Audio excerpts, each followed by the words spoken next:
এক সপ্তাহ হয় না, 3-4 দিন আগে সংখ্যাগরিষ্ঠ মুসলমানের এই বাংলাদেশে একজন হিন্দু মহিলা প্রকাশ্যে ঢাকাতে প্রকাশ্যে বলছে যে আমরা হিন্দুদেরকে বাংলাদেশের সীমানা কাইটা আমাদের আলাদা প্রদেশ করে দেওয়া হোক।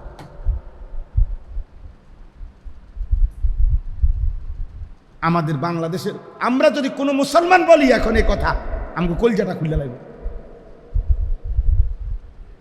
কলজাটা খুলে ফেলবে।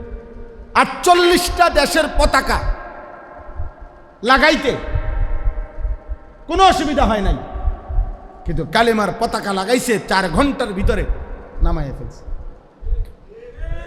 আস্তে আস্তে আস্তে এটা রাজনীতির হিসাব কই না আমি, আমার ঠিক এর দরকার নেই, আমার বোঝা দরকার। আমি রাজনীতির মানুষ না, আমি আওয়ামী লীগ বিএনপি বুঝি না, আমি জামাত ইসলাম জাতীয় পার্টি বুঝি না, আমার ব্যাপারে সবাই জানে। কিন্তু আমি বুঝাইতে চাই ট্রেনের লাইন 2টা লাইন, এটার উপরে ট্রেন চলে, ড্রাইভার যেই আসুক এই লাইন এটার উপরেই চলতে, লাইন এটার উপরেই চলতে। এই হলো বাস্তবতা। অর্থাৎ বেঈমানরা এইভাবে আমাদেরকে ধরে রাখছে যে কেউই ওই একই নিয়মের মধ্যেই চলতে। ইসলামের জন্য, ইমানের জন্য, আল্লাহর দ্বীনের জন্য পৃথিবীর কোনো মানুষের কাছে কোনো সহযোগিতা, সে যেই হোক, সে আমেরিকা হোক আর ইউরোপ হোক, খোদার কসম সেটা জাতিসংঘ হোক আর যাই হোক, ইসলামের জন্য সহযোগিতা, আল্লাহর কালেমার জন্য, কোরআনের জন্য, দ্বীনের জন্য কোনো বেঈমানের কাছ থেকে, পৃথিবীর কারো কাছ থেকে মিলবে না। যা মিলবে আমাদের ওই আগের রব, আসমানের রব, আমাদের আল্লাহর কাছ থেকেই মিলবে, আমাদের আল্লাহর কাছ থেকেই মিলবে। এটাই বাস্তবতা, এটাই সত্য। আমাদের সুখ, আমাদের শান্তি, আমাদের নিরাপত্তা, আমাদের ইজ্জত, আমাদের সম্মান আল্লাহর কাছে। কার কাছে? কিন্তু আজ বললাম সংখ্যাগরিষ্ঠ মুসলমান বেঈমানের অব্যাহত প্রচারণায় সংখ্যাগরিষ্ঠ মুসলমানের মাথার মধ্যে, অভিভাবক এবং অধীনস্থের মাথায় শুধু টাকা, সম্পদ, উপার্জন। বাপের মাথা তো হইল ফুটকে কেন্দ্র করে মেন টার্গেট কোনো না কোনোভাবে ফুলারে পয়সা কামানের উপযোগী বানানো। মেয়েরে নিয়ে বাপের এক মেন টার্গেট কোনো না কোনোভাবে টাকা পয়সা আছে এমন একটা জামাইয়ের কাছে বিয়ে দাও। এটা হাসিল হইলে অন্য কিছু আছে না নাই এটা দেখার বিষয়। ছেলে যদি রোজগার করে, দেশে হোক বিদেশে হোক, এবার তার মধ্যে দিন আছে না, হালাল হারাম আছে, বাপের এটা নিয়ে মেন টেনশন নাই, পয়সা তো দিতে আছে। এই কারণে আজকে আমাদের কাছে বেঈমানরা বুঝাইছে বাবা কিংবা ছেলে, মা কিংবা মেয়ে, পরিবারের সকলের মূল আলোচ্য বিষয় হলো উপার্জন। মূল আলোচ্য বিষয় কি? রোজগার, রোজগার, রোজগার, উপার্জন। অথচ কোরআনুল কারীমে আল্লাহ তাআলা বলছে ওয়া'মুর আহলাকা বিসসালাহ ওয়াসতাবির আলাইহা, পরিবারের প্রধান তুমি তোমার পরিবারের সদস্যদেরকে শতভাগ সকলকে নামাজের আদেশ করো, তুমি নিজেও নামাজের উপরে মজবুত থাকো। লা নাসআলুকা রিজকা, তোমাদের পরিবারের কারো রিজিক এর জন্য আমি তোমাদের কারো সহযোগিতা আমার লাগবে না। নাহনু নারযুকুকা, আমি আল্লাহ একাই গোটা ফ্যামিলিকে রিজিক দেব। আল্লাহ তাআলা বললেন রিজিকের পেরেশানি আমার, ইবাদত করো, ফিকির করো তোমরা। আমরা টোটালি বিষয়টা উল্টায় ফেলছি, আমরা টোটালি উল্টায় ফেলছি, আমরা বাদ দিয়ে ফেলছি। আমাদের বাপ মা বংশধর সাধারণ থেকে সাধারণ মানুষের ফিকির একটাই, জিফুত বউ বাচ্চা লইয়া খাইয়া দাইয়া কেমন আছে, ঘর আসেনি, বিল্ডিং আসেনি, দালান আসেনি, উপার্জন আছে কিনা, চাকরি আছে কিনা, ব্যবসা আছে কিনা, বিয়ে হয়েছে কিনা, বিদেশ যাবে কিনা, দেশে থাকবে কিনা, এই হলো আমাদের জীবন। তাহলে আখেরাতের ভাবনা ভাববে কি আব্বা? বয়স্ক মানুষ, বুড়া মানুষ পরিষ্কার কয় বাবুরে হুজুর আমার যা করার আমি করছি, অন যদি তারা নামাজ রোজা আল্লাহ খোদা না মানে আমি কি করব? এটা বুঝি কথা হইল? এটা নিয়ে আপনার দায়িত্ব ছিল, আপনি মুসলমান না, আপনার ছেলে মেয়ের ব্যাপারে আপনার বুঝি এই দায়িত্ব ছিল যে আমি মুসলমান বাবা হিসাবে আমার ছেলের প্রতি মেয়ের প্রতি আমার দায়িত্ব ঘর করে দেওয়া, বাজার করে দেওয়া, বিয়ে করায় দেওয়া, বিদেশের লাগিয়া টাকা মিলাইয়া দেওয়া, এই তো মুসলিম বাবার দায়িত্ব তার সন্তানদের প্রতি, নাকি? কথা বলেন না? এটাই জিম্মাদারি। তো দুনিয়া মিললে খুশি, দুনিয়ার হিসাব যদি না মেলে না খুশি। বাপের লগে ফুতের রাগ সানগিয়া টাকা লই, বাপের লগে জির জামাইয়ের লগে ঝামেলা, শ্বশুরের লগে জামাইয়ের টাকা লই, বড় ভাইয়ের লগে ছোট ভাইয়ের ঝামেলা কি নিয়া? টাকা নিয়া। কিন্তু সে যে নামাজ পড়ে না, সে যে আল্লাহরে মানে না, এই নিয়া এই নাফরমান বাপেরও টেনশন নাই, ফুতেরও টেনশন। এটা কোনো আলোচ্য বিষয় না। আলোচ্য বিষয় হলো টাকা। তারে কইতে আসি বিদেশ যাইতো, বিদেশ যায় না। তারে কইতে আসি একটা কিছু কাম করতো, কাম করে না। এই কারণে রাগ, এই কারণে যুদ্ধ, এই কারণে গুসা, এই কারণে 10 জনের কাছে এটা বিচার দিতে আসে ফুতের বিরুদ্ধে, ফুতে বাপের বিরুদ্ধে। অর্থ হইল টাকার হিসাব। তো আখেরাত, আখেরাত তাইলে মিথ্যা? কথা বলেন না, আখেরাত মিথ্যা?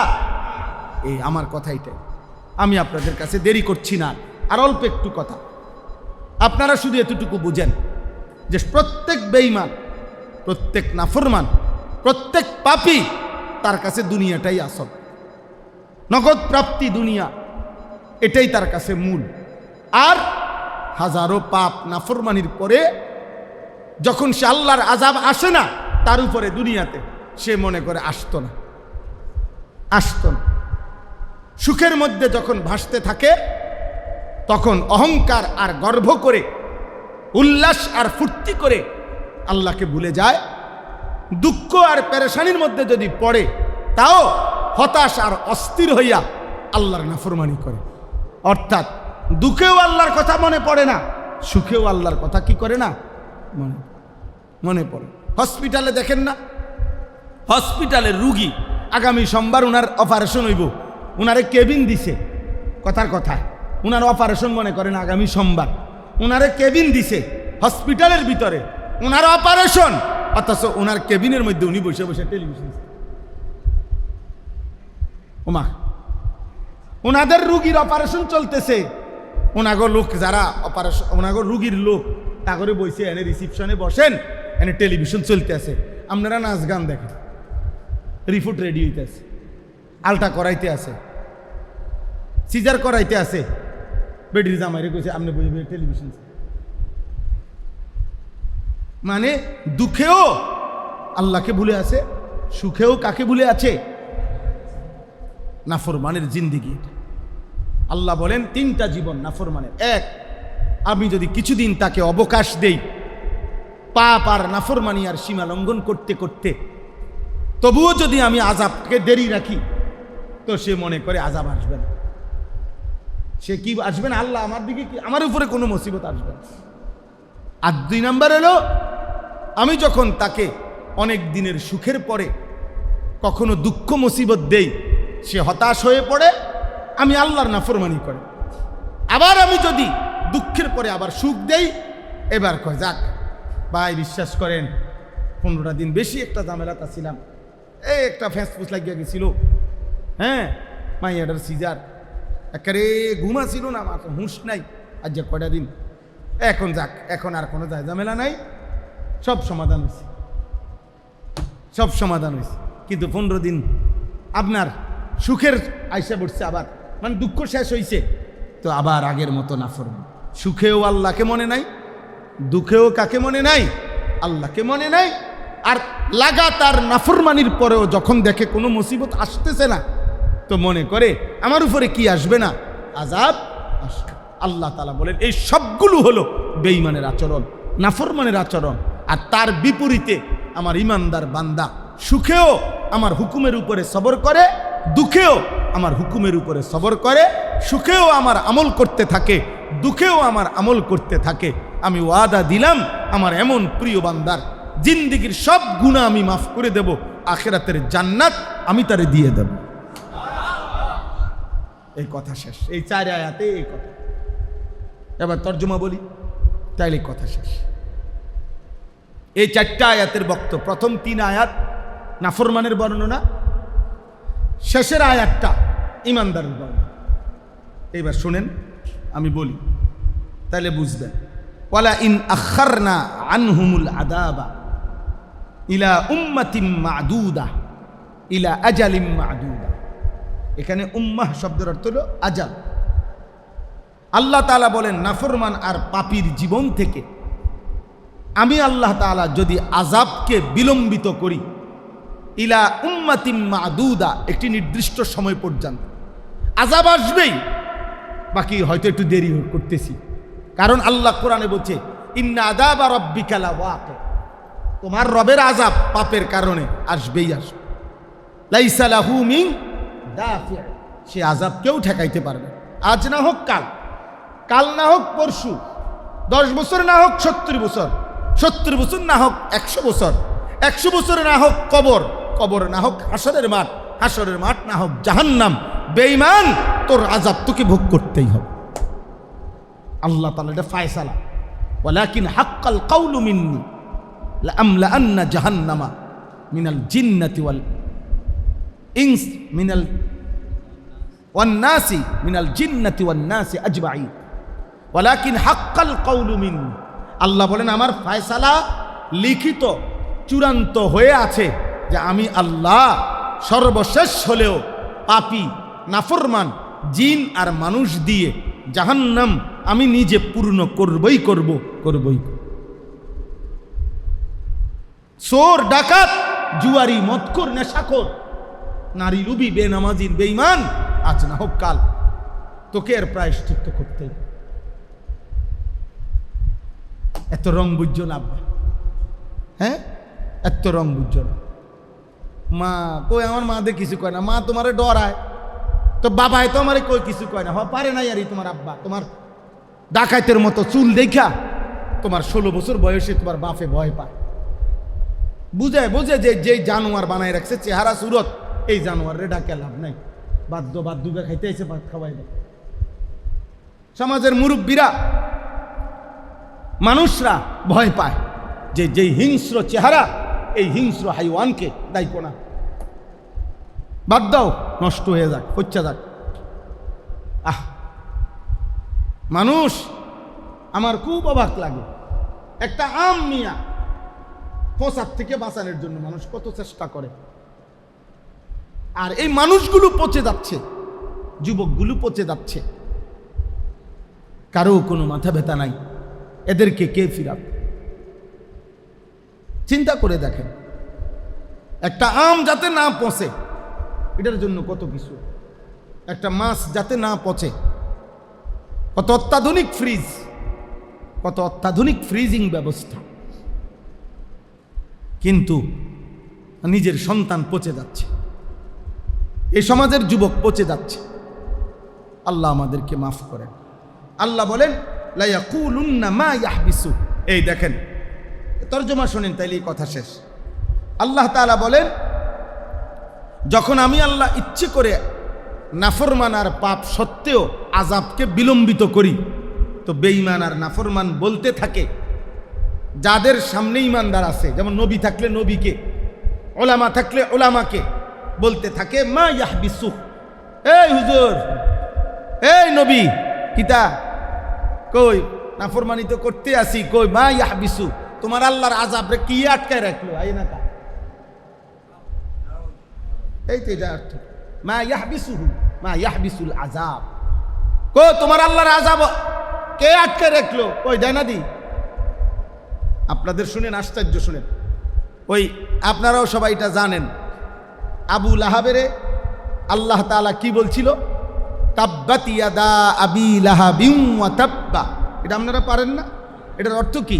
অর্থ হলো আল্লাহ আবু লাহাবকে বলছে, আবু লাহাব তোর 2 হাত ধরে নে, আমার বন্ধুর নাফরমানির কারণে ধ্বংস হয়ে গেল। ইয়াদা মানে 2 হাত, ওয়া তাব্বা, এবং আবু লাহাব তুই নিজেও ধ্বংস হয়ে গেলি। তো এই আয়াত নাজিল হওয়ার পরে আবু লাহাব ধারাবাহিক কয়েকদিন সকালবেলা ঘুমের থেকে উঠলেই এই রাসূলুল্লাহ সাল্লাল্লাহু আলাইহি সাল্লামের সাহাবাদের কাছে যাইতো, যাইয়েই ডাক দিত, এই এদিকে, এই দেখ এই যাক এমনি রয়েছে, এই দেখ আঙ্গুর, কোনো অসুবিধা নাই। বুঝেন না কথা? কিরে তোকে আল্লাহ না কইলো আমার হাত খাইয়া লাইব, কই কিছে? ওই যে হাত, যে হাতের জায়গায় এইভাবে বিদ্রুষ করে আল্লাহর আযাব। অনেক ছেলে পেলে দেখেন কোন আলেমে দিন মহব্বত করেও যদি কেউ নেককার, কেউ নামাজের জন্য হেতা হাসে, মানে হেতে বুঝায় আর যে বেকুবে কি কর, আমি কিতাম নামাজ পড়ি, আমি কি পাগল নাকি? ওই আমগো গ্রাম্য একটা কথা বলে, গ্রাম্য একটা কৌতুক আছে, ওই যে গরু মসজিদে ঢুকছে, মানুষ পিঠা দিছে, তো গরুর মালিক কইতেছে, কয় ও গরু জানি অবুঝ প্রাণী, বুঝে না দেখ কেন মসজিদে ঢুকছে, আমি বুঝের মানুষ, আমার জীবনে দেখছিনি কোনোদিন মসজিদে, বুঝেন না? আমার কি জীবনে কোনোদিন দেখছেননি মসজিদে, আমি বুঝেন মানুষ দেখি তো মসজিদে আইনি, গরু একটা অবুঝ প্রাণী, এর লেগে না মসজিদে। তো আমগরে আমরা যারা 5 ওয়াক্ত নামাজ পড়ি, এই নাফরমানগুলো মনে করে আমরা এলাম কি অবুঝ প্রাণী, আমরা বেউকুফ, আমরা আহম্মক, ওই চালাক, ওই চালাকে ওইটা বুঝছে শুক্রবারে 2 রাকাত পড়লেই সারে, হ্যাঁ কিন্তু এক সপ্তাহ লাগাইয়া নামাজ পড়ে ব্যাক করলি। আর কোনো চালাকে বুঝছে সবে বরাত সবে কদর সাইয়া কদুর ঠিক মতো ইবাদত করে লাইলি তো ক্লিয়ার। হ্যাঁ সারা বছর বুঝি এই নামাজ লইয়া পড়ে থাকলে সবে বরাত আছে না, সবে কদর আছে না, ওই রাইতে তুমি ক্লিয়ার করে নেব সব এক রাইত। আবার আরো বেশি বুদ্ধিমান আছে, আরো বালা চালাক, যে 90 বছর পরে গুনাহ, পাপ, চুরি, চামারি, সুদ, কিস্তি, গালি, সিনেমা, নাটক, বিড়ি সব খাইয়া শেষ কইরা এখন যেদিন মরার টাইম হয়েছে, লম্বা হইয়া সোজা হইয়া গেছে, দম টানা শুরু করছে, এইবার পুতেরে দৌড় দিয়া হুজুর আনছে আনোয়ার বাইরে, ধরেন 500 টাকা দিলাম, আব্বারে তোবা ভরাইয়া আব্বার ব্যস্তটাকে তোর ক্লিয়ার করে দে। বাহ সুবহানাল্লাহ, মাত্র 500 টাকা দিয়া আল্লাহর রহমতে 60 বছরের সমস্ত বাটফারি ক্লিয়ার, সমস্ত সিটারি, চুরি চামারি, ওনার সুদ কিস্তি, ওনার গালি, ওনার সমস্ত হারাম, তোবা পড়া এবারে তোবা পড়া হেবড়া দম টানে হেবড়া কি কি তোবা করছেন আপনি? কি তা বুঝছেন কি আপনি? কিসের তোবা বলছেন? হ্যাঁ তামাশা না। ওয়া ইন্নী লাগাফফারুন লিমান তাবা ওয়া আমানা ওয়া আমিলা সালিহা। কোরআনে আল্লাহ বলছে আমি গাফফার, আমি ক্ষমাশীল আমার ওই বান্দার জন্য যে তওবা করলো, আমার কথা মেনে নিল, আমল শুরু করলো। তাহলে আল্লাহ তাআলা বললেন তওবা শুধু শব্দ উচ্চারণ করার দ্বারা হয় না, তওবা মানেই হলো পুনরায় আবার ইবাদত শুরু করা, পুনরায় আবার আমল শুরু করা, পুনরায় আল্লাহ আমি পিছনের ভুল করছি আর এই গুনাহ করব না, ছেড়ে দিছি, নতুন করে আপনার বন্দিগি শুরু করছি, আপনি আমারে মাফ করে দেন, এটারে বলে ইস্তিগফার। গুনাহ ছেড়ে দিয়ে মাফ চাওয়া, পুনরায় ইবাদত করে তাওবা করা। খোদার কসম আল্লাহ বলেন এরকম যদি আমি পাই, দুনিয়াও সুখে রাখবো, আখিরাতেও সুখে রাখবো। এত সোজা না, আপনি এত মামুলি মনে করেন না। 500 টাকা দিয়ে আপনি আখিরাতের দাম দিয়ে লাইলেন নাকি? 500 টাকা দিয়ে বেহেশতের দাম দিয়ে দিলেন নাকি? এই আখিরাতের জান্নাতের মূল্য 500 টাকা? বলেন আখিরাতের মূল্য কি 500 টাকা? বলেন এই 2টা ফ্যান মসজিদে, 2টা ফ্যান দিয়া আখিরাতের দাম দিয়ে দিছেন। আপনার এই 60 বছরের বাটফারি, এই মসজিদের 2 ফ্যান ঘুরতে ঘুরতে ব্যস্ত নিব আপনার, এটা তো একটা আমলে না। এটার সব আপনি পাবেন, এই দানের সব আপনি নিঃসন্দেহে পাবেন, কিন্তু এটা তো আপনার একটা আমল, এটা তো আপনার সওয়াব, এটা আপনার মনে করেন সওয়াব হইছে, কিন্তু আপনার গুনাহ। আল্লাহ আমাদেরকে মাফ করে দেন। অতএব ছেলেরা বাবা একজনও যদি বুঝে থাকে, দোস্ত চালাক মনে করুন, পাপী চালাক হয় না, অসভ্য চালাক না, চরিত্রহীন চালাক না, লম্পট বেহায়া সে চালাক না, বেপর্দা নারী চালাক না, হারামখোর চালাক না, সুদখোর কিস্তিখোর চালাক না, বরং সে ঘৃণিত, বোকা, আহাম্মক, বেওকুফ, বেআকল সে। আল্লাহ কোরআনে বলছে লা ইয়াকিলুন, লা ইয়াফকাহুন, লা ইয়ালামুন। আল্লাহ পাপীদের ব্যাপারে এগুলো বলছে কিনা বলেন? লা ইয়াফকাহুন, লা ইয়ালামুন, লা ইয়াকিলুন। পাপীর আকল নাই, পাপীর বুঝ নাই, পাপীর জ্ঞান নাই। নাফরমানের পাপ জ্ঞান নাই। আল্লাহ আমাদেরকে হেফাজত করে। অতএব আল্লাহ তাআলা বলেন আলা ইয়াউমা ইয়াতিহিম লাইসা মাসরুফান আনহুম। হে নবী, বন্ধু আপনি বলে দেন, শোনো, যেদিন সত্যি সত্যি আল্লাহর আযাব আসবে, হয় দুনিয়ায় নয় আখিরাতে, সেদিন লাইসা মাসরুফান আনহুম, আল্লাহর আযাবকে প্রতিহত করবে এমন কেউ থাকবে না। মা লাহু মিন দাফি ওয়া হাকা বিহিম মা কানু বিহি ইয়াস্তাহজিউন। আল্লাহ তাআলা বলেন, যেই আযাবকে নাফরমান ঠাট্টা করছিল, তুচ্ছতাচ্ছিল্য করতেছিল, একদিন সত্যি সত্যি বন্ধু আমি আল্লাহ বলতেছি, বলে দেন, সেই আযাব তাদেরকে ঘিরে ফেলবে, সেই আগুন তাদেরকে কি করে ফেলবে? ঘিরে ফেলবে। এরপরে আল্লাহ বলেন ওয়ালা ইন আযাকনাল ইনসানা মিন্না রাহমাতান। আল্লাহ তাআলা বলেন, শোনো আমার নাফরমান বান্দা কেমন হয়।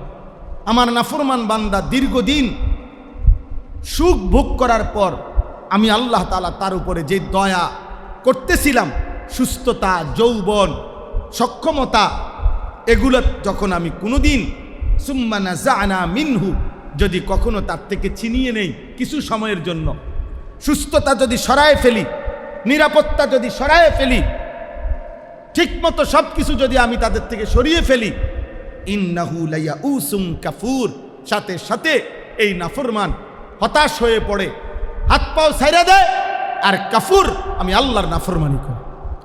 খোদা, আর লোক পাইলা না, মুসিবত বুঝি আমার কান্দে আইলা। এই অভিযোগ করলো কাকে? অভিযোগ করলো আল্লাহকে। হতাশ না, যেই বিপদ আইছে ভাই, মনে হয় না আর ঠিক, আর ঠিক। আশ্চর্য, একবারও আল্লাহর নাম বলে না, আল্লাহকে ডাকে না। আল্লাহ তাআলা বলেন, এই নাফরমান দুঃখে, সুখের পরে যখন দুঃখ আসে, হতাশ হয়ে যায়, আমি আল্লাহর নাফরমানি করে। ওয়ালা ইন আযাকনাহু, এই 3 নম্বর আয়াত, ওয়ালা ইন আযাকনাহু না'মা বা'দা দাররা মাসাতহু। আবার দীর্ঘদিন আযাব, মুসিবত, পেরেশানি, বিপদ ছিল, সেটা যখন আমি সরিয়ে আবার পুনরায় তাকে আমি নিয়ামত দেই, সুখ দেই, তো এইবার সে বলে ওঠে লা ইয়াকুলান্না, এই বেঈমান এবার বলে কি, যাহাবাস সাইয়্যাতু আন্নি, ভাই কিছু যায় ঝামেলা ছিল সব দূর হয়ে গেছে, এখন ক্লিয়ার। আমি কয়দিন আগে একজন জিজ্ঞাসি, ভাই আমি চিনি উনারে, একটু পেরেশানিতে ছিল, যায় ঝামেলা, মামলা সামলা, হামলা, অনেক ঝামেলায় ছিল। আমি বললাম, এই দিন দেখা হয়েছে, আবার বললাম কি অবস্থা এখন? হুজুর মোটামুটি গুছাই নিছে, মিলাই নিছে, আর মিলাই নিছে, বুঝেন না কথা? হ্যাঁ, এখন নতুন যারা, তাদের সাথে পুরাতন মিলাই নিছে, যে ঠিক আছে ভাই এখন আপনি খান, আগে তো আমি খাইছি। হ্যাঁ, বুঝেন নাই হিসাবটা? আগে আমি সামনে ছিলাম, আপনি পিছে আসিলেন, আপনি সামনে থাকেন, আমি পিছে আছি, মিলাই নিছি। আস্তাগফিরুল্লাহ। আহা, আল্লাহ তাআলা বলেন, ইন্নাহু লাফারিহুন ফাখুর। নাফরমান আবারও পুনরায় সুখ পাইয়া উল্লাস করে, ফারিহুন আর ফাখুর, অহংকার করে, আবার আমাকে ভুলে যায়, মনে পড়ে না আমি আল্লাহকে। তাহলে আল্লাহ তাআলা বলেন, দুঃখেও বেঈমান আমাকে মনে করে না, সুখেও বেঈমান আমাকে কি করে না, মনে করে। শেষ আয়াত, ইল্লাল্লাযীনা সাবারু ওয়া আমিলুস সালিহাত। তবে আমার যেই সকল বান্দা সকল অবস্থায় সবর করে, সুখে কিংবা দুঃখে, আনন্দ কিংবা বেদনা, সর্বাবস্থায় যারা সবর করে। সবর মূলত অর্থ হইল, আমরা যদিও বুঝি যে সবর শব্দের অর্থ ধৈর্য, আসলে সবরের প্রধান অর্থ হইল আল্লাহর বিধানের উপরে মজবুত থাকা। অর্থাৎ আমার দ্বারা গুনাহও হবে না, আমার দ্বারা আমলও ছুটবে না, এই মজবুতির সাথে টিকে থাকা, আল্লাহর হুকুমের উপরে, এটাকে বলা হয় মূলত সবর।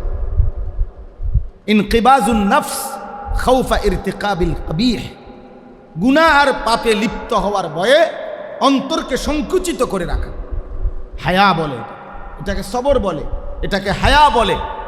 মজবুত থাকা, মজবুত থাকা। আল্লাহ বলেন এই আমার যেই বান্দা এরকম সবর করে, মজবুত থাকে, যে আমি সুখে কিংবা দুঃখে গুনাহও করব না, ইবাদতও কি ছাড়ব না। আবার ও আমিলুস সালিহাত, নেক আমলগুলো করতে থাকে। আল্লাহ বলেন উলাইকা লাহুম মাগফিরাতুন ওয়া আজরুন কাবীর, আমি আল্লাহ তাআলা তাদের জিন্দেগীর সমস্ত গুনাহ মাফ করে দিব এবং আজরে কবীর, সর্বশ্রেষ্ঠ বিনিময় জান্নাত দিয়ে দেব, জান্নাত দিয়ে দেব। এজন্য আমার ভাই, আমরা মুমিন, আমরা মুসলমান, আমরা ঈমানদার, আমাদের আল্লাহ আছে, আমাদের নবী আছে, আমাদের কোরআন আছে, আমাদের ধর্ম আছে। আমরা বিশ্বাস করি, ইয়াকিন করি, সুখে কিংবা দুঃখে আল্লাহর পক্ষ থেকে। আমি যখন হাসি তাও আল্লাহর পক্ষ থেকে, আমি যখন কাঁদি তাও আল্লাহর পক্ষ থেকে। আমার যখন সুস্থতা তাও আল্লাহর দান, আমার যখন অসুস্থতা তাও কার ইচ্ছা? আল্লাহর ইচ্ছা। আমার লাভ হইতেছে আল্লাহর ইচ্ছা, আমার লস হইতেছে আল্লাহর ইচ্ছা, আল্লাহর ইচ্ছা। হযরত আইয়ুব আলাইহিস সালাম 70 বছর সুখে আল্লাহর ইবাদত করছে, 18 বছর দুঃখে, রোগে, যন্ত্রণায় আল্লাহর ইবাদত করছে। তো 18 বছর পরে যখন সুস্থ হয়েছে, আইয়ুব আলাইহিস সালাম আল্লাহকে জিজ্ঞেস করছে, কিতাবে আছে যে হে মহান আল্লাহ, আয় আল্লাহ আপনি 18 বছর ধরে একটানা আমারে এ কষ্টে, মুসিবতে, রোগে রাখলেন কেন? এমনি জানতে চাইছে। আল্লাহ তাআলা বলছে, আইয়ুব আমি দেখতে চাইছিলাম সুখের সময় 70 বছর তুমি আমারে যেমন ডাকছো, দুঃখের সময় তুমি আমাকে ডাকো কিনা। আমি সাক্ষী দিচ্ছি আইয়ুব, তুমি সুখেও আমাকে ডাকছো, দুঃখেও আমাকে ডাকছো। কিন্তু তোমার প্রশ্ন, দুঃখ আমি তবুও এতদিন দিলাম কেন? তো আল্লাহ তাআলা বলছে, আইয়ুব সুখের সময় 70 বছর তুমি আমারে ডাকছিলা, আমি অভিযোগ নাই আমার তোমার প্রতি, কিন্তু বিশ্বাস করো আইয়ুব, আমার জাতের কসম, আল্লাহ বলছে 70 বছর সুখের সময় আমারে যে তুমি ডাকছো, 18 বছর দুঃখ আর যন্ত্রণার রোগের সময় আমারে যে তুমি ডাকছো, আল্লাহ পাক বলেন আমার জাতের কসম আইয়ুব, দুঃখ আর বেদনা, রোগ আর শোকের সময় আমারে যে ডাকছো, এই ডাকে আমি বড় বেশি। 70 বছরের ডাকের চাইতে অসুস্থতার 18 বছরের ডাকে আমি আল্লাহ মজা পাইছি বেশি, আমি মজা পাইছি বেশি। আমি তোমার সুখের ডাকও শুনছি, দুঃখের ডাকও শুনছি, কিন্তু আমার দুঃখ ভরা, বেদনা ভরা ডাক আমার ভালো লাগছে বেশি। এই জন্য আমি তোমার দুঃখের ডাক শুনতে চাইছি, এই জন্য এত লম্বা তোমারে দুঃখে রাখছি। তাইলে আব্বা, আল্লাহ তাআলা বলেন ইল্লাল্লাযীনা আমানু ওয়া আমিলুস সালিহাত, একজন ছেলেও যদি বুঝো, একজন ছেলে, ভাইয়া তো তোমাকেই বলছি, আমার কোনো দল নাই, আমি কোনো নির্বাচনে প্রার্থী না, আমি কোনো আস্তে আস্তে মানুষ জমাইতেছি এমন না। অতএব আমাদের স্বপ্ন এটাই, একজন হোক 10 জন হোক, কখনো কোথাও কেউ যদি আল্লাহর দিকে ফিরে, আল্লাহর দয়ায়, এটাই আমাদের কি সার্থক, এটাই আমাদের সার্থক। আল্লাহর দিকে কোনো এক বান্দা ফিরবে, আল্লাহকে চিনবে, আল্লাহর ইবাদত করবে, এই সফলতা, এই সফলতা আল্লাহ আমাদেরকে তৌফিক দান করে। আমাদের সমস্ত মাদ্রাসা, আমাদের মসজিদগুলো, ওলামায়ে কেরাম, তালিবে এলেম, সব কিছু নিয়ে আমাদের ফিকির এটাই। এই যে মাদ্রাসাগুলো কি করে, মাদ্রাসাগুলো আমরা কি বুঝি না? কতজন কত বিদ্রুপ করে, আমাগো আয় কম, আমাগো টাকা কম, আমাদের দুনিয়াবি পদ পদবি কম, আমাদের সরকারি মূল্যায়ন কম, আমাদের আর্থিক সমৃদ্ধি কম, এত কথা শোনার পরে আমরা কি বুঝি না? কথা বলেন না? আমরা কি 1 লাখ টাকা সুদে লাগাইলে, 10 লাখ টাকা সুদে লাগাইলে কিছু লাভ হইব? আমরা এটা বুঝি না? এটা না বুঝার আছে কিছু? বলেন না? বাটপারি সিটারি করলে, লোন নিলে, কিস্তি নিলে আমিও বড় ব্যবসা করতে পারবো, এ কথাটা আমি বুঝি না? কথা বলেন না? এটা না বুঝার কি আছে? কিন্তু আখেরাত, আখেরাত, মৃত্যুর পরবর্তী জীবন, সেটা কি হবে? এজন্য হৃদয়ে যার আখেরাত, হৃদয়ে যার কবর, হৃদয়ে যার পরকাল, ওইখানে মনে পড়লে না সে থাইমা যায়। আর এটা যে ভুলে যায়, যে আল্লাহর দ্বীনের কাজ করে, আল্লাহর ইবাদত করে, আল্লাহর বন্দিগি করে, আল্লাহর দ্বীন নিয়ে ফিকির করে, তার পুরা নজর উপরের দিকে, আখিরাতের দিকে, হাসরের ময়দানের দিকে। দেখার বিষয় হলো সেখানে কি হবে, আমাকে সেখানে কি নামে ডাকবে, আমার ডান হাতে আমল নামা মিলবে কিনা, হাসরের ময়দানে আল্লাহ তাআলা আমাকে কি বলবে, মিজানের পাল্লায় আমার কি হবে, ফুলসিরাত পার হতে গেলে আমার কি হবে। এই নজর সামনের দিকে, নজর শিকারীর নজর থাকে সামনের দিকে, শিকারীর নজর সামনের দিকে থাকে। আখিরাতের প্রত্যাশী যে, তার নজর থাকবে সামনের দিকে, আখিরাতের দিকে।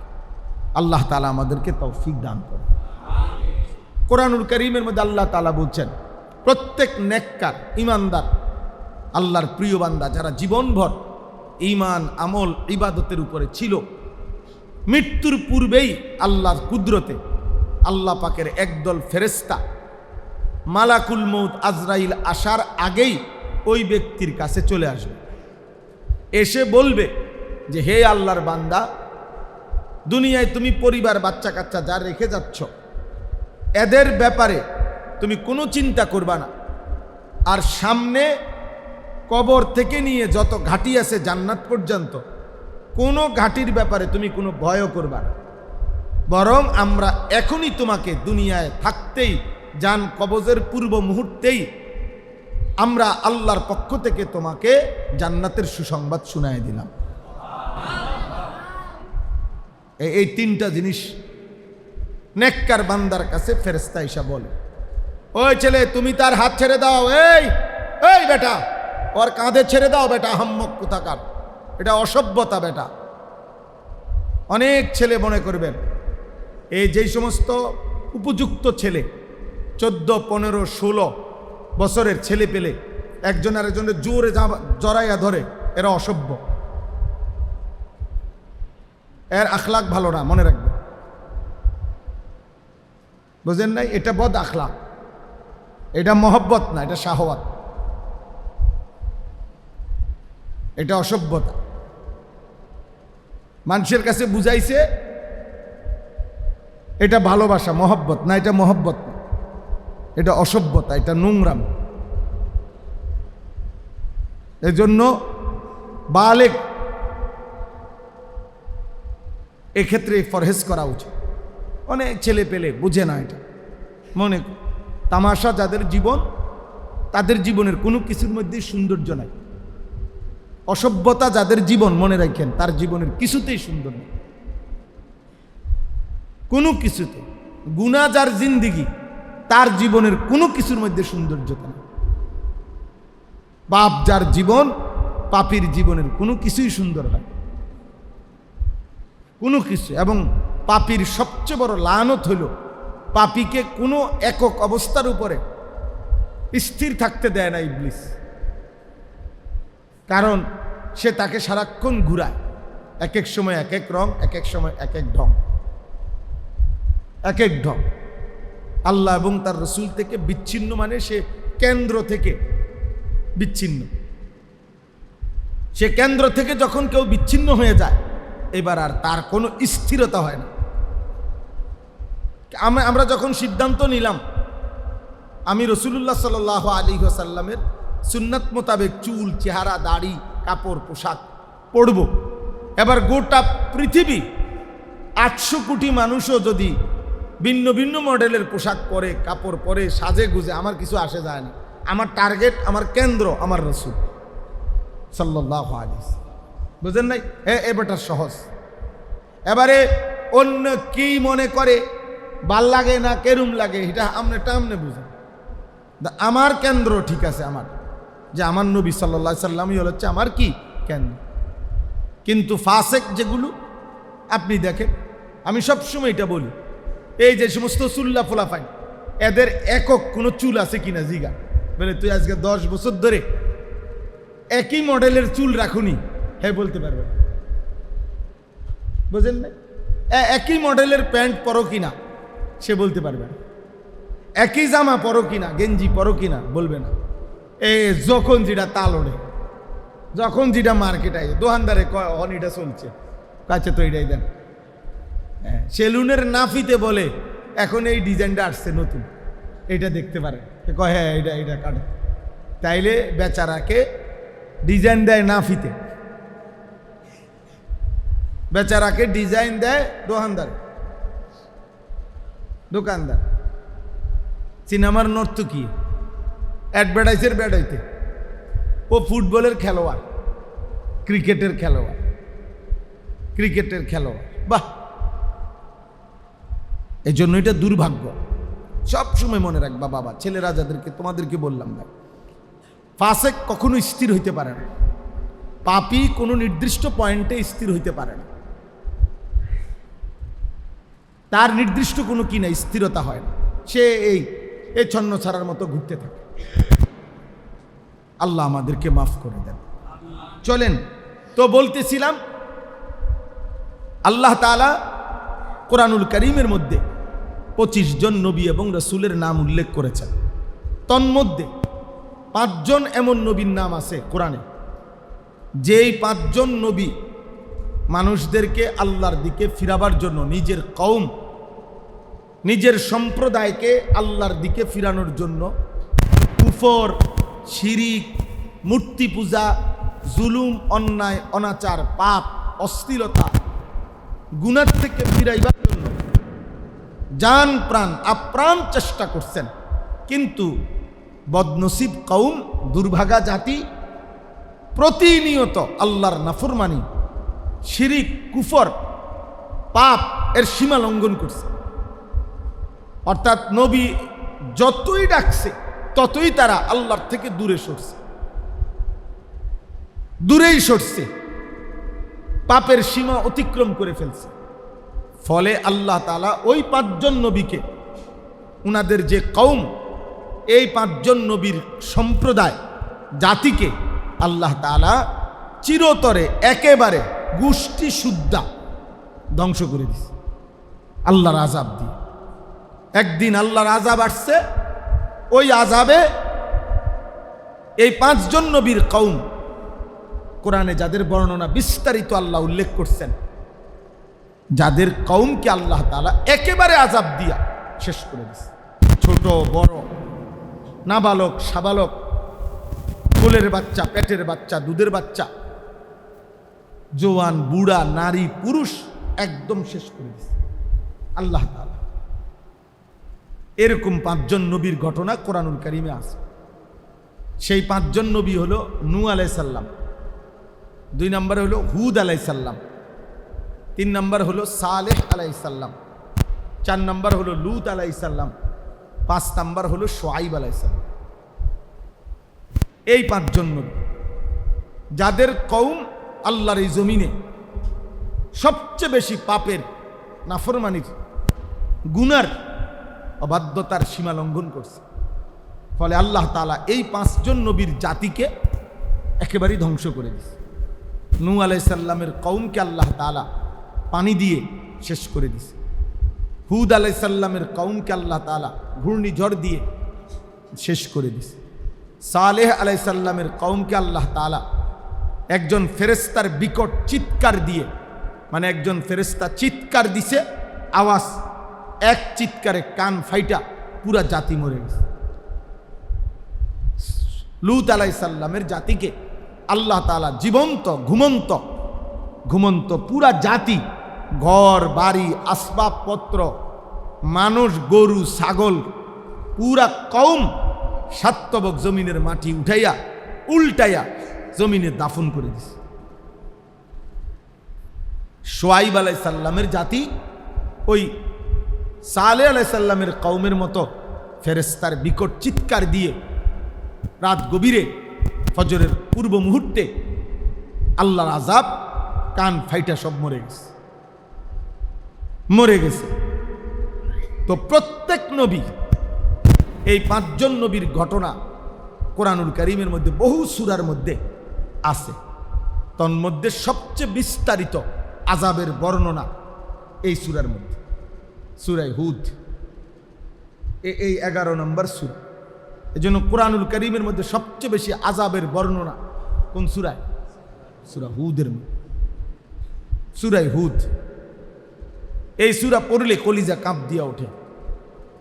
এই সূরা শুনলে, কোরআনের তাফসীর শুনলে হৃদয় কেঁপে ওঠে। এবং আল্লাহ তাআলা এই নবীদের বিস্তারিত, এই 5 জন নবীর ঘটনা এই সূরাতে আছে একসাথে পরপর। এবং 5 জন নবী কি পরিমাণ কাকুতি মিনতি করছে নিজেদের কওমের কাছে, এবং নিজেদের কওমের লোকেরা কি পরিমাণ ব্যঙ্গ, বিদ্রুপ, ঠাট্টা, মস্কারি, জুলুম, নির্যাতন করছে, আর শেষ পর্যন্ত আল্লাহর আযাব আসছে। এই কথাগুলো আল্লাহ তাআলা এখানে খুব উল্লেখ করছে বিস্তারিত। যেদিন নবী সাল্লাল্লাহু আলাইহি ওয়াসাল্লামের উপর এই সূরাটি নাজিল হলো, আযাবের বর্ণনাগুলো নবী শুনলেন। এর কিছুদিন পর আল্লাহর নবী সাল্লাল্লাহু আলাইহি ওয়াসাল্লামের দাড়ি মুবারকের কয়েকটা চুল সাদা হয়ে গেছে। হযরত আবু বকর সিদ্দিক রাদিয়াল্লাহু তাআলা আনহু বললেন, ইয়া রাসূলুল্লাহ, আপনার দাড়ি মুবারকের চুল তো সাদা হয়ে গেছে, আপনি তো বুড়ো হয়ে যাচ্ছেন। কাদ শাইয়াবতা। আল্লাহর নবী সাল্লাল্লাহু আলাইহি ওয়াসাল্লাম বললেন, আবু বকর শোনো। নবী চোখের পানি ফেলে বললেন, সূরা হুদ, শাইয়াবাতনি হুদ, সূরা হুদের আযাবের বর্ণনা আমারে বুড়া বানায় ফেলছে, আমাকে বুড়া বানায় ফেলছে। এই সূরার মধ্যে আল্লাহ তাআলা এই 5টি জাতির নাফরমানি আর পাপ এমন বর্ণনা দিছে আল্লাহ, আমার কলিজার মধ্যে কাঁপ ছুটে গেছে। আমার ভয় হচ্ছে এই পাপগুলো যদি আমার উম্মত করে তাদের জানি কি হবে আযাব। এই ভয়ে আমার উম্মতের পেরেশানিতে, আল্লাহ তাআলার আযাবের ভয়ে আমার দাড়ির চুল সাদা হওয়া শুরু, আমি বুড়ো হয়ে যাচ্ছি, এমন টেনশন। মানুষ অনেক সময় বলে এই ঘটনা, প্রেক্ষাপট, বিভিন্ন পরিস্থিতি, হুজুর মনে হয় যেন আমি 3 দিনে 30 বছরের বুড়ো হয়ে গেছি। মানে এমন পেরেশানি গেছে আমার উপরে। মানুষ কথার প্রসঙ্গে এমন কি বল, টেনশন মানুষকে দুর্বল করে দেয়। তো এই আযাবের বর্ণনা,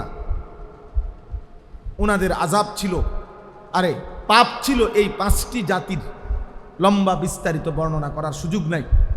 আমি শুধু বলতেছি আর কি মোটা দাগে।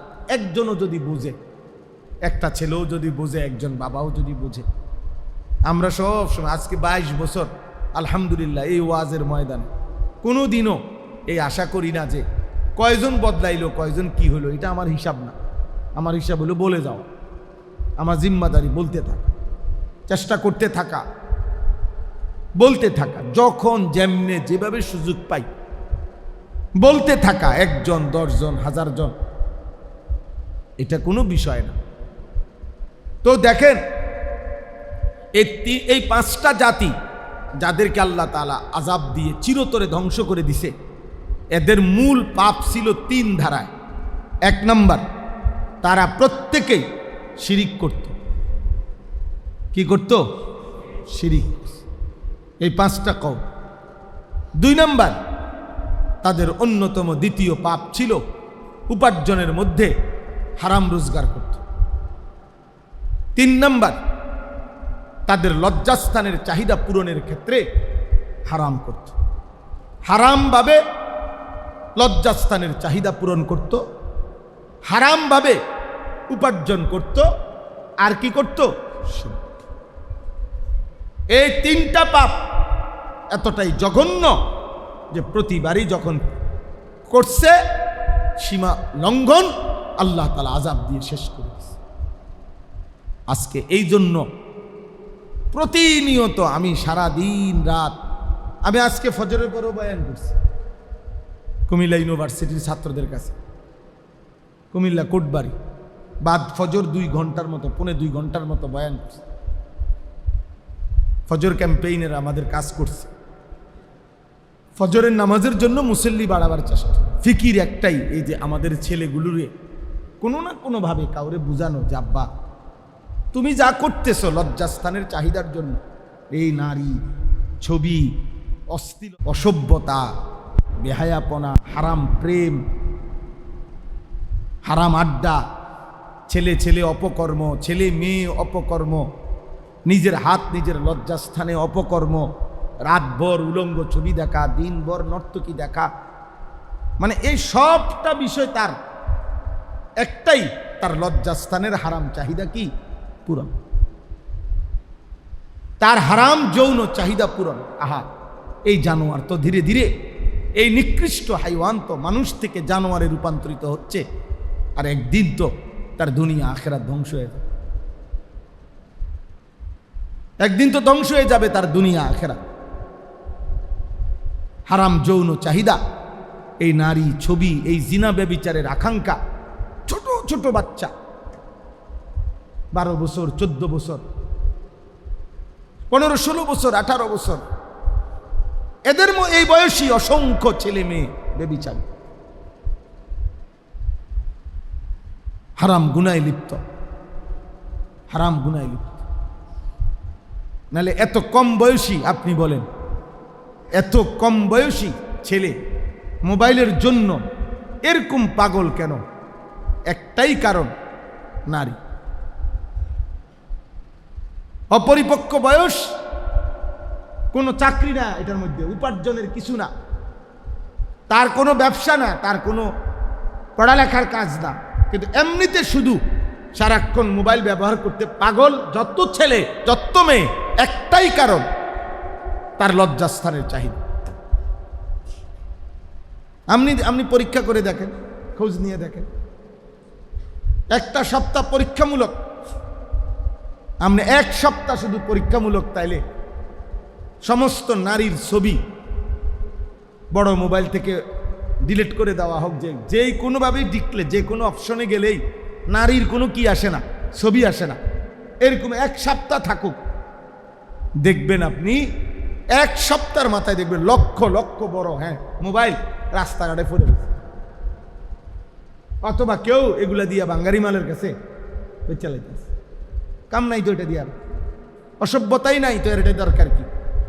এক এক ছেলে পেলের দিকে তাকাইয়া দেখেন, চোখ ভিতরে ঢুকে গেছে, ছোট মানুষ, অল্প বয়স্ক, কিন্তু চাফা চেহারা, চেহারার দিকে তাকাইলে মায়া হয় যে গুনাহ করতে করতে, আল্লাহর নাফরমানি করতে করতে চোখ ভিতরে চলে গেছে। এই অবস্থা, এই হালাত, একটাই কারণ, গুনাহ। মায়ের খবর নাই, বাবার খবর নাই, অভিভাবকের কোনো খবর নাই, কারো কোনো পেরেশানি নাই, সন্তান সন্তানের মতো নষ্ট হইতেছে, বাবা বাবার মতো রোজগার করতেছে, সন্তান সন্তানের মতো নষ্ট হয়ে যাচ্ছে, মা মার মতো করে প্রতিদিন এক তালে রান্না বান্না করতেছে। মহিলার টেনশন হইল রান্না বান্না, পুরুষের টেনশন হইল উপার্জন। আর ছেলে কোথায়, মেয়ে কোথায়, খায় কোথায়, ঘুমায় কোথায়, দেখে কি, চলে কি, কার সাথে হাঁটে, কার সাথে বসে, কিছুর খবর, কিচ্ছুর খবর। একটাবার তো জিজ্ঞাসা করা উচিত, আব্বা তুমি ব্রাজিলের খেলোয়াড়ের সন্তান নাকি মুসলমানের সন্তান? তুমি আর্জেন্টিনার খেলোয়াড়ের সন্তান নাকি মুসলমানের সন্তান? যদি মুসলমানের সন্তান হয় তাহলে ওই বেঈমানের পোশাক তোমার গায়ে কেন? বুঝেন? ওই বেঈমানের পোশাক তোমার গায়ে কেন? আর বেঈমানের পোশাক গায়ে দিয়া তুমি নিজেকে কি বুঝাইতে চাও? তুমি কি বুঝাইতে চাচ্ছ বলেন? কারো কোনো মাথার, আমরা কিছু হুজুররা, মসজিদের ইমামরা, মাহফিলের কিছু বক্তা, ওয়াইজ, ওলামায়ে কেরাম আপনা করে চিল্লাইতেছে দিনের পর দিন, আর ওনারা বাকিরা মনে করতেছে এই সমস্ত পাগল হুজুর, এগুলা হুদা চিল্লা, এগুলা শুধু শুধু চিল্লা, আর উনি খুশি ওনার সন্তান উপার্জন করে। অথচ 12, 14 বছর, 16, 18 বছরের ছেলে নষ্ট হতে হতে, চরিত্রহীন হতে হতে জীবনটা শেষ করে দিছে। এই জন্য বললাম, সূরা হুদের কথা বলতে গিয়ে, আল্লাহ তাআলার এই আযাব কোন জাতির উপরে যৌন চাহিদার হারাম ব্যবহার আল্লাহর আযাব আইসা ধ্বংস করে দিছে।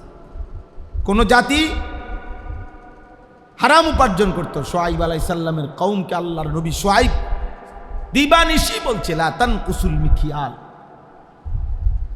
ওজনে কম দিও না হে আমার জাতি, এই দোকা দিয়া রোজগার করো না।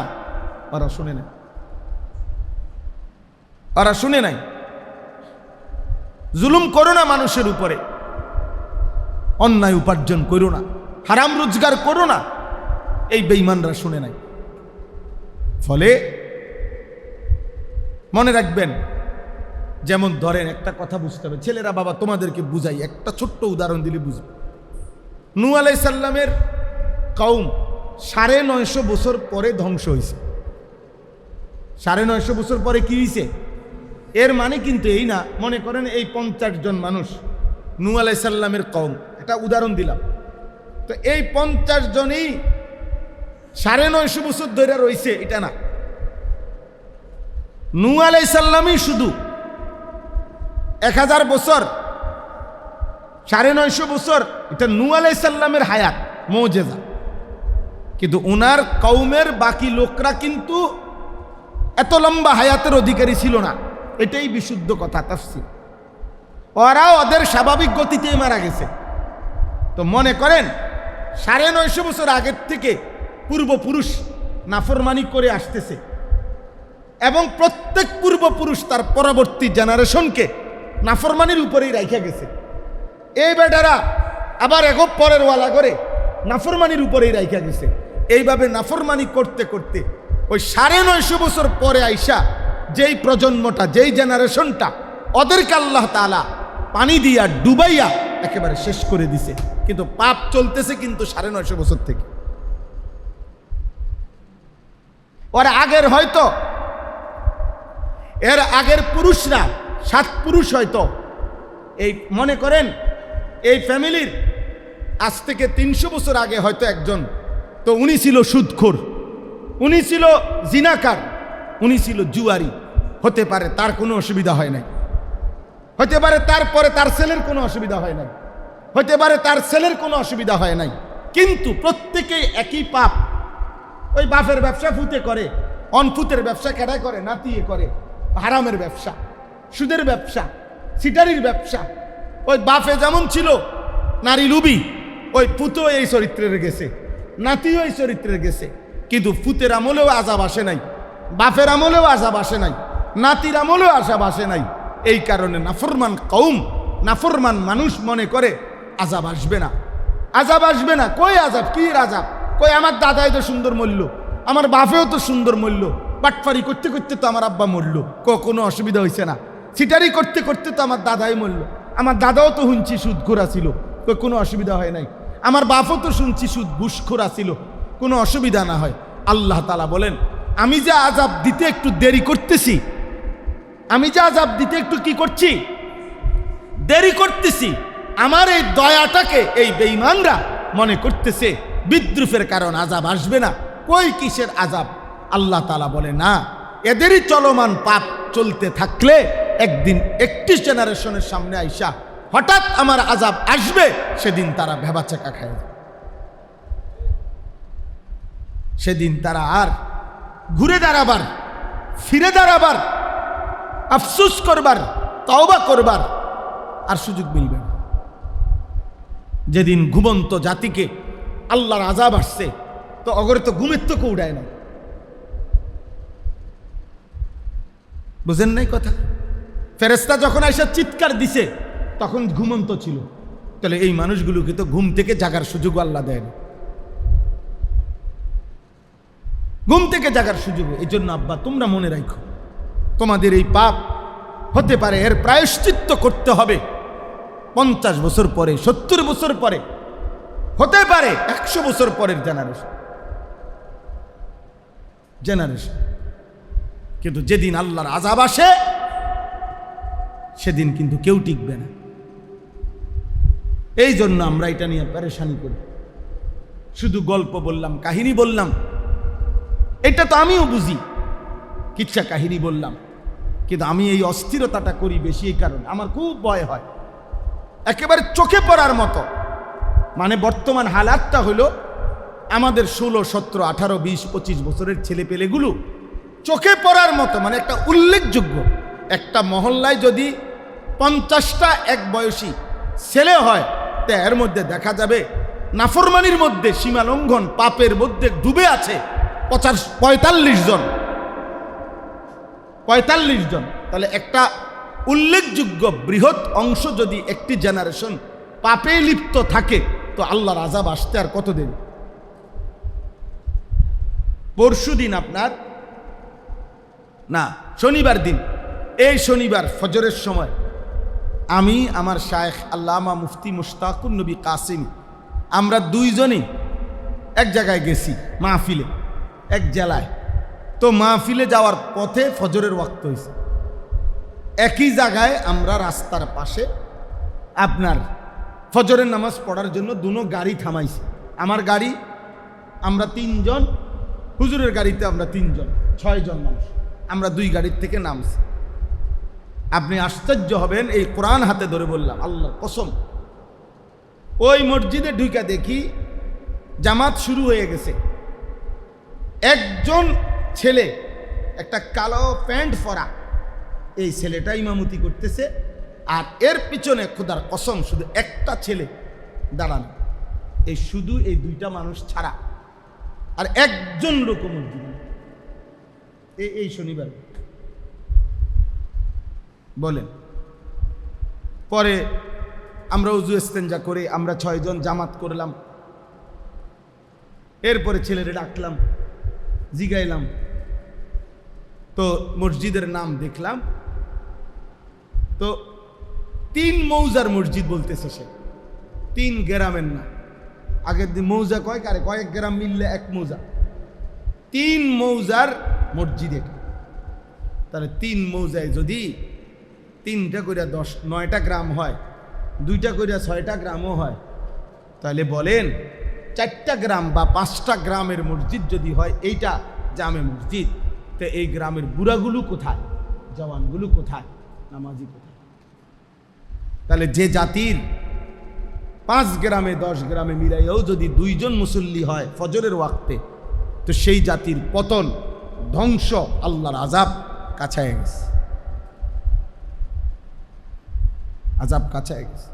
শুধু ভাত খাইতেছেন, কিন্তু শুধুমাত্র বিল্ডিং দালান ভোগ করতেছেন। আরে বাবা, আমি তো প্রত্যেক দিন বলি, এটা তো জন্তু জানোয়ারও ভোগ করে। কিন্তু আমাদের ইসলামের নিরাপত্তা কোথায়? আমাদের মুসলমানের নিরাপত্তা কোথায়? আমাদের দ্বীনের ইজ্জত কোথায়? হ্যাঁ বলে, এই কয়েকদিন আগে তার তো সবই করতে, তার তো আর কিছু পার্থক্য নেই। আমি তো কুমিল্লা ভিক্টোরিয়া কলেজ থেকে মাস্টার্স পাস করছি, সরকারি আলিয়া মাদ্রাসার থেকে টাইটেল পাস করছি, কওমি মাদ্রাসার থেকে দাওরা পাস করছি। তা আমিও তো বুঝি আব্বা, এই ব্যবসা কেমনে, টাকা পয়সা কেমনে কামাই করতে হবে। আমি তো কুমিল্লা ক্যান্টনমেন্ট থাকি, তো কুমিল্লা ক্যান্টনমেন্টের মধ্যে একটা বড় মার্কেট, বড় শপিং সেন্টার, একটা কিছু করা, এটা আমি বুঝি আব্বা, না বুঝার কি আছে? যে কোনো হুজুরি তো বুঝে এটা। বেচারা আজকে 10 বছর 5 বছর মনে করেন একটা মসজিদে ইমামতি করে 10, 12, 14 হাজার টাকা। ও বেকুব এই কারণে না, কি মনে করেন বেকুবের কারণে নাকি? সে বুঝে না যে পয়সা রোজগার করার আর কোনো মাধ্যম তার কাছে জানা নাই, এরকম কথা বলেন না কেন?